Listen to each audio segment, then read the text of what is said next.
ভাই সাহেব, এই পৃথিবীর সব ফাঁকিবাজি, মোহ, সব মোহ, স্ত্রী, পুত্র, পরিজন, মাল, ধন, কিচ্ছু না, কোনো দাম নাই। আল্লাহকে ভয় করুন, আল্লাহকে ভয় করে চলুন। ভয় তো করতে পারলাম না। এত বড় একটা রমজান মাস চলে গেল, রোজা আসছিল তাকওয়া সৃষ্টি করার জন্য, সারা জীবন রোজা রাখলাম, মুত্তাকি হইতে পারলাম না। এটা ঠিক কিনা বলুন? সারা জীবন রোজা রাখলাম, মুত্তাকি হইতে পারি নাই। এখনো মিথ্যা কথা বলি, ওজনে কম দেই, খাদ্যে ভেজাল দেই। কথা ঠিক কিনা?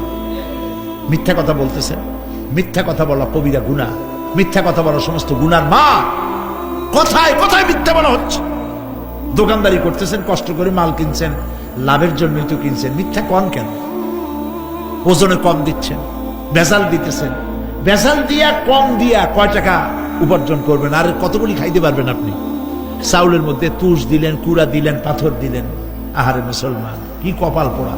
ওজন দিতে গিয়া একটু খিস দিয়ে ধরে যেদিকে পাথরটা, আর মালটা যেদিকে সেদিক টিটু নিচু করে দেয়।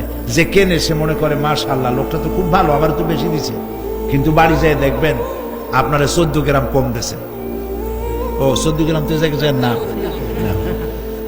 এখন তো গ্রাম বলে। আগে তো আমরা ছটক মটক বলছি, এখন গ্রাম বলে সুবিধার জন্য। এগুলি কি আমি বানায় বলতেছি না? কথা ঠিক।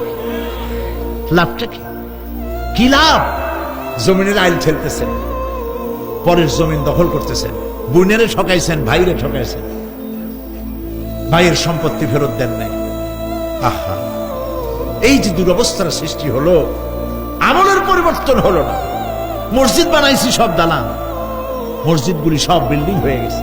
নবী করিম সাল্লাল্লাহু আলাইহি ওয়াসাল্লাম বলেছেন, মাসাজিদুহুম আমিরাতুন ওয়া হিয়া খারাবুম মিনাল হুদা। মসজিদগুলি সব দালান হয়ে যাবে শেষ যুগে। এগুলি নবী করিম সাল্লাল্লাহু আলাইহি ওয়াসাল্লাম ভবিষ্যৎবাণী। মসজিদগুলি কি হবে? সব বিল্ডিং হয়ে যাবে। ওয়া হিয়া খারাবুম মিনাল হুদা, হেদায়েত থেকে খালি হয়ে যাবে। হেদায়েত নাই, খালি মসজিদ, building, tiles, mosaic, air condition সব আছে, হেদায়েত নাই।